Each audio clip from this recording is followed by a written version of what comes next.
All right, let's dive right in. Today, we're decoding one of the most intense and, frankly, most misunderstood scenes in the entire Bible, the Great Supper described in Revelation chapter 19. It is packed with some pretty wild imagery, so we're going to break it all down. Let's get into it. Now, to get a handle on Revelation, you almost always have to look back to the Old Testament. And this line from the prophet Ezekiel, it's a perfect example. I mean, wow, that is some graphic language about a feast on the powerful.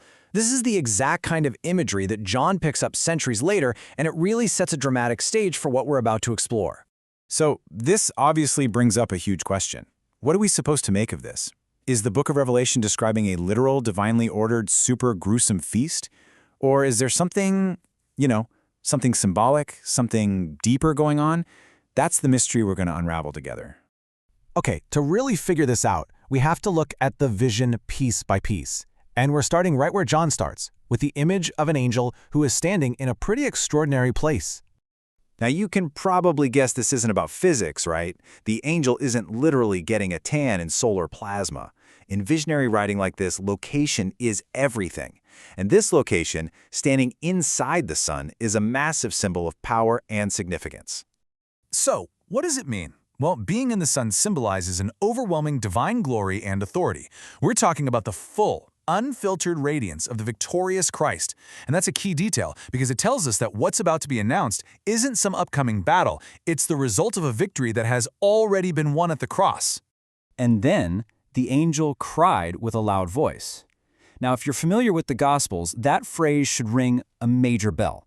It's a direct echo of how Jesus' final moment on the cross is described. And believe me, that connection is absolutely intentional. So here's the absolute key. The angel's shout is a triumphant echo of Jesus' own cry. When Jesus shouted, "It is finished," that was the victory. So the angel standing in the sun isn't yelling a battle cry to start a fight. He's blasting a victory announcement to the whole world. The war is over. Okay, the vision just keeps building from here. The angel's victory announcement is aimed at a very particular audience, the birds or fowls of heaven. So who are they, and what part do they play in this whole divine drama? In the Bible, birds are kind of a wild card. They have this fascinating dual symbolism. Sometimes, like in Jesus' parable of the sower, they represent demonic forces that snatch away truth. But other times, they symbolize nations finding safety in God's kingdom, or even the Holy Spirit. So, as always, context is king. And hey, just a quick point here so you don't get tripped up. If you're reading an older translation like the King James, you'll see the word fowl. Newer ones just say bird. It's just English changing over time. The original Greek and Hebrew words basically just mean flying creature. The meaning's exactly the same. So, since we already know the victory has been won, it's pretty clear these birds are not demonic forces of chaos. Think of them more like a divine cleanup crew. Their job is to, consume what's left of the defeated opposition. It's a symbol for the complete and final removal of anything and everything that stands against God.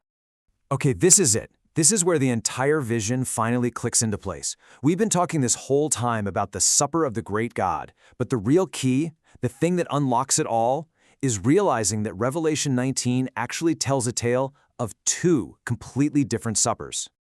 Yep, that's right, two. There are two distinct, and I mean contrasting meals described in this single chapter. And once you see the difference between them, the whole passage makes sense. Let's put them side by side. It's so clear. First, you have the marriage supper of the Lamb. This is a celebration of communion, love, and covenant, where the church, the bride, is invited to unite with Christ. But then you have the supper of the great God, and this is a meal of consumption. It symbolizes judgment, where the birds, that divine cleanup crew, feast on the forces of evil. One supper is about intimate union, the other is about total removal. And this fits into this beautiful progression that runs through the whole story. It starts with the Last Supper, right? That establishes the covenant, the union with Christ. That union is then fully celebrated at the marriage supper.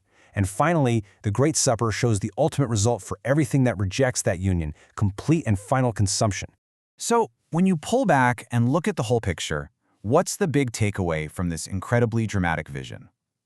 It's not actually a message of divine vengeance or literal violence. It's a powerful message of ultimate victory. Yeah, this really says it all perfectly. What we're witnessing here is a spiritual triumph. The enemies being consumed aren't individuals so much as the entire systems of false power and corruption they represent.